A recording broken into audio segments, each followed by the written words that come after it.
ایک دفعہ درود پاک پڑھ لو۔ الصلاۃ والسلام علیک یا سیدی یا رسول اللہ وعلی آلک و اصحابک یا سیدی یا حبیب اللہ۔ آج کا جو ہمارا ٹاپک ہے نا وہ ہے امپورٹنس آف فادر۔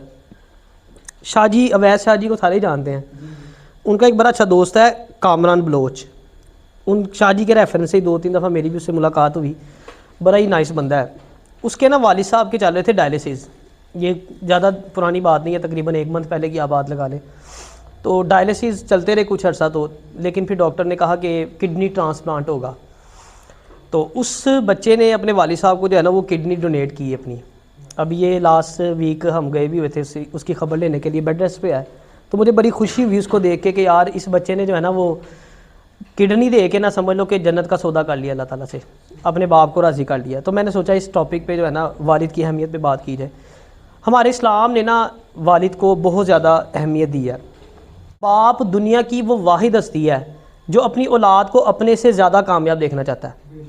میرے پاس اکثر جب اسٹوڈنٹس کو ایڈمیشن کروانے کے لیے آتے ہیں نا پیرنٹس، تو جس کے والد صاحب ساتھ آتے ہیں، تو اکثر میں نے فادرز کی زبان سے یہ ورڈ سنے ہیں کہ وہ کہتے ہیں یار ہم تو کچھ نہیں کر سکے، ہم تو کچھ نہیں بن سکے، لیکن میری خواہش ہے کہ میرا بیٹا کچھ بن جائے، لیکن یہ کچھ کر جائے، اس کی زندگی جو ہے وہ اچھی ہو جائے، اس کو کچھ بنا دیں، اس کو پڑھا دیں، یعنی باپ کی خواہش یہ ہوتی ہے، اور یہ صرف باپ ہی چاہتا ہے، اس کے علاوہ دنیا چاہتی ہے کہ آپ ان سے پیچھے ہی رہیں، کبھی اس سے آگے نہ نکل سکے۔ یہ باپ ہی ہوتا ہے جو چاہتا ہے، جو یہ سوچتا ہے کہ اگر میں 15ویں اسکیل میں ریٹائر ہوں تو میرا بیٹا 20ویں 22ویں اسکیل میں جا کے ریٹائر ہو۔ یہ باپ ہی ہوتا ہے جو یہ سوچتا ہے کہ اگر میں رینٹ پہ رہتا ہوں تو میرے بیٹے کا اپنا مکان ہو۔ یہ باپ ہی ہوتا ہے جو سوچتا ہے کہ اگر میں سائیکل چلاتا ہوں تو میرے بیٹے کی بائک ہو یا میرے بیٹے کی گاڑی ہو، یعنی باپ ہی سوچتا ہے کہ میری اولاد مجھ سے زیادہ آگے نکلے۔ باقی پوری دنیا یہ کہتی ہے کہ میں آگے ہوں تو یہ پیچھے ہو میرے سے، لوگ تو حسد کرتے ہیں، لیکن باپ چاہتا ہے کہ میری اولاد جو ہے وہ مجھ سے زیادہ آگے نکلے۔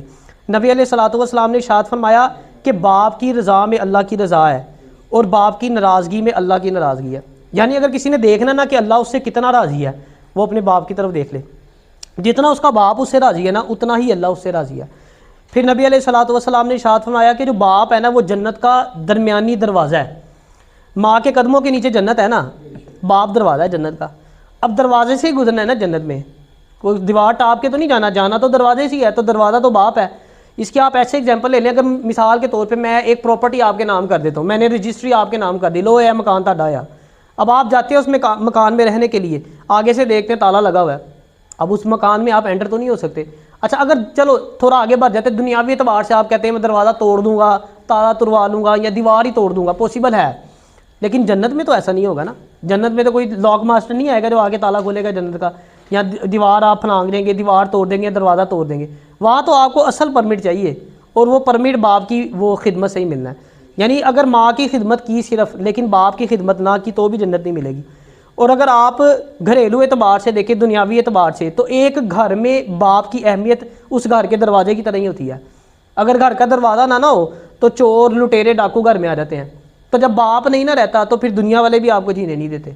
اگر آپ اپنے ارد گرد دیکھو گے آپ کو بے شمار لوگ ایسے ملیں گے کہ جب تک باپ تھا سارے بہن بھائی اکٹھے رہ رہے تھے، جیسے ہی باپ اس دنیا سے گیا سارے بکھر گئے، کوئی کہیں پہ ہے کوئی کہیں پہ ہے، یعنی وہ باپ ہی تھا جس نے سب کو جوڑ کے رکھا ہوا تھا۔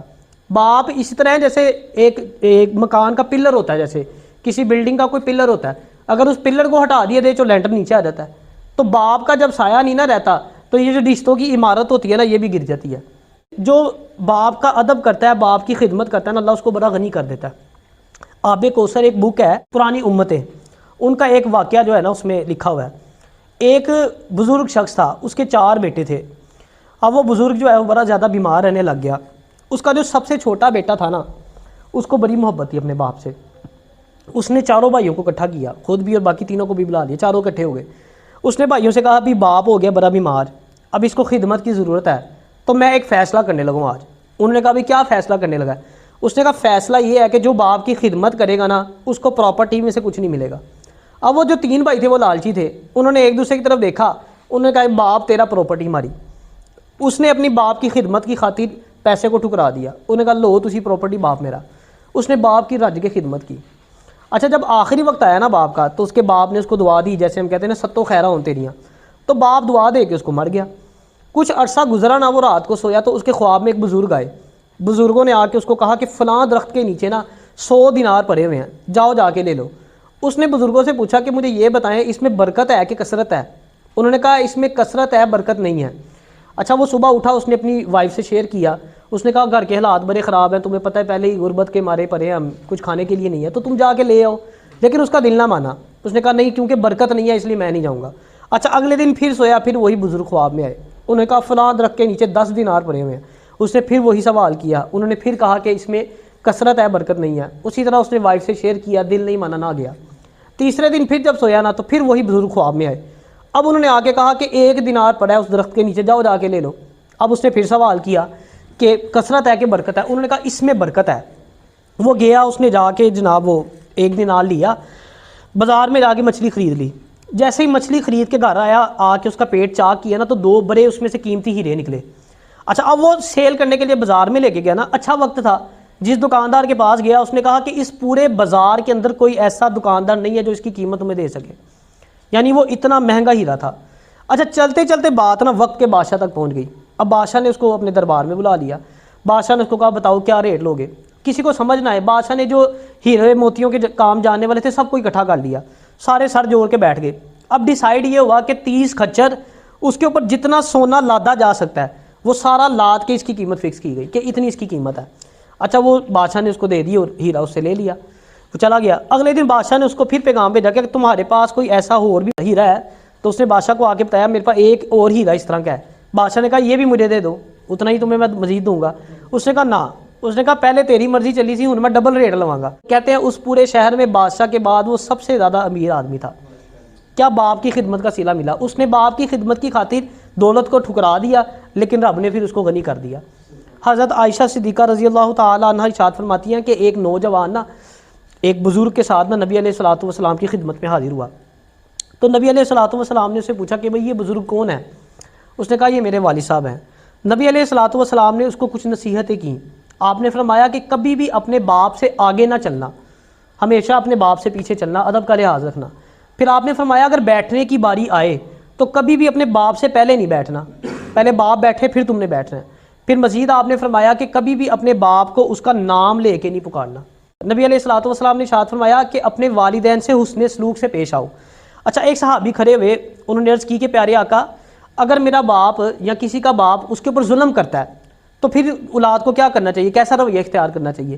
تو نبی علیہ الصلوۃ والسلام نے ارشاد فرمایا کہ اگر تیرا باپ تیرے اوپر ظلم کرے ظلم کرے ظلم کرے پھر بھی وہ تیرا باپ ہے، تجھے پھر بھی حق نہیں پہنچتا کہ تو اس سے بدتمیزی کرے، یعنی جتنا مرضی 3 دفعہ کہنے کا مقصد ہے سٹریس دے رہے ہیں اس کے اوپر کہ ظلم کر رہا ہے پھر ظلم کر رہا ہے پھر ظلم کر رہا ہے، پھر بھی تجھے حق نہیں پہنچتا کہ تو اس سے گالی گلوچ کرے، اس کا گریبان پکڑے، تو نے پھر بھی حسن سلوک سے ہی پیش آنا ہے۔ اف کرنے سے بھی منع فرمایا گیا، ماں باپ کو آپ اف بھی نہیں کہہ سکتے۔ اف سمجھتے ہو کیا ہوتا ہے؟ عربک میں نا کسی کی سرزنش کرنی ہو نا تو اس کے لیے جو سب سے ہلکا ورڈ یوز کیا جاتا ہے نا، یعنی سب سے چھوٹا لفظ، وہ اف ہے، تو اف کی بھی اجازت نہیں ہے۔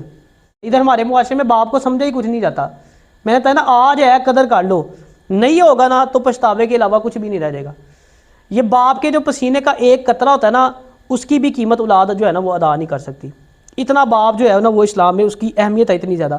مجھے کبھی کبھی بڑا دکھ ہوتا ہے، کبھی آپ دیکھیں چھوٹے بچے کو دیکھیں، وہ لڑتے ہیں آپس میں کس بات پہ کہ باپ میرا ہے ماں میری ہے۔ کبھی آپ چھوٹے بچے کو کہہ کے دیکھیں ماما میری ہے، وہ کہے گا نہیں نہیں میری ماما ہے، تہاڈے گل پائیے گا، لڑتا ہے اس بات پہ۔ وہی اولاد جب بڑی ہو جاتی ہے پھر وہ کہتی باپ تیرا ہے تو ماں بھی تیری ہے، پراپرٹی میں دے دو۔